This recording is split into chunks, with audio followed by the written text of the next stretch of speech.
Hello বন্ধুরা, welcome to my channel. তো চলো বন্ধুরা, আজকের ভিডিওটা শুরু করা যাক।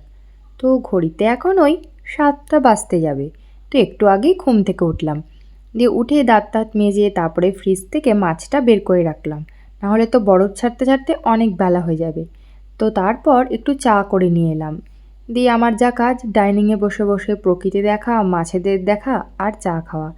তো সেই সবই করছিলাম, একটু ওর সাথে গল্প করে নিলাম, তারপর দুপুরে কী রান্না বান্না হবে সেসব আলোচনা করে নিলাম। শুধু আমার পছন্দের রান্না করলে তো হবে না, ও খাবে তো ওর পছন্দেরটাও আমাকে জানতে হবে। তো বলল যে আজকে আলু ফুলকপি দিয়ে মাছের ঝোল বানাও। তো আমি বললাম যে আলু ফুলকপি দিয়ে মাছের ঝোল হবে, তার থেকে বরং আলু ফুলকপির তরকারি হোক আর এমনি মাছের ঝোল হোক, আর ওইদিকে একটু ডাল করি।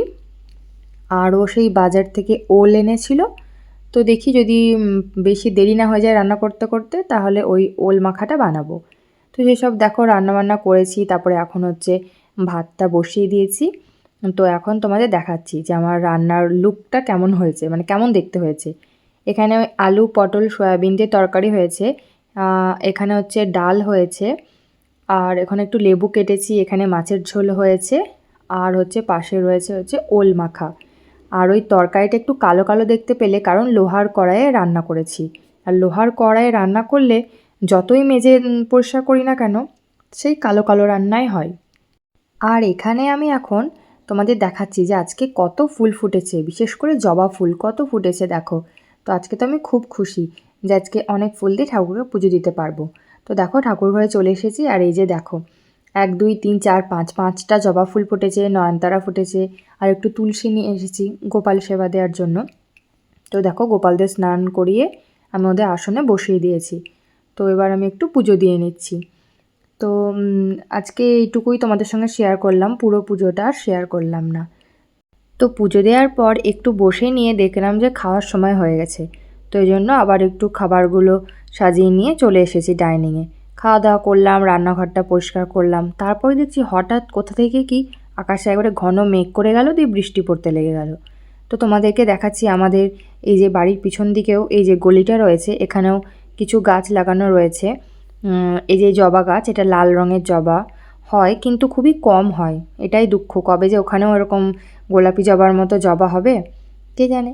তো তারপর বিকালবেলায় একটু চা করে নিলাম, আর দেখলাম যে বিস্কুটটা ফুরিয়ে গেছে। তো এই দিনকে যে বিস্কুটটা আনা হয়েছিল সেটা কৌটোতে ঢেলে রাখলাম। তো দেখো এখনও আকাশের অবস্থা ওই মেঘলা মেঘলাই রয়েছে। তো ভাবলাম যে ঠিক আছে এখানে বসেই চাটা খাই, আজকে আর এখন টিভি দেখবো না, একেবারে সন্ধেবেলায় টিভি দেখবো। তো এ করতে করতে সন্ধে হয়ে গেল। তো অনলাইন থেকে আমি এই যে এই ফেস রোলার, মানে আইস ফেস রোলার বলতে পারো, তো এটা কিনেছি। তো ওটা বেশ কয়েকদিন আমি ইউজ করছি। তো তারপর আমি এখন ঠাকুর ঘরে চলে এসেছি সন্ধে জ্বালতে। তো এরপরে আমি আবার একটু ভাবছি যে তোড়া পরবো, মানে এই তোড়াটা একটু ময়লা ময়লা হয়ে গেছিলো। তো দোকান থেকে এটা ভালো করে পালিশ করে নিয়ে এসেছি। তো ভাবলাম যে সামনেই তো পুজো আসছে, তো একটু এখন সাজগোজ করা দরকার। তো এই জন্যই তোড়াটা হচ্ছে বের করলাম আলমারি থেকে, তো পরে নিয়েছি। আর এখানে একটু সন্ধ্যাবেলায় একটু মুড়ি মাখা খেতে ইচ্ছা করলো, তাই এখন এটা বেশ সর্ষের তেল, পেঁয়াজ কুচি, লঙ্কা কুচি এসব দিয়ে চানাচুর দিয়ে বেশ ভালো করে মুড়িটা মেখেছি। আর হচ্ছে পুবের ময়না চালিয়েছি, দেখছি আর খাচ্ছি। তো ব্যাস বন্ধুরা, আজকের ভিডিওটা এই পর্যন্ত, আবার দেখাবে খুব তাড়াতাড়ি। বাই বাই বন্ধুরা।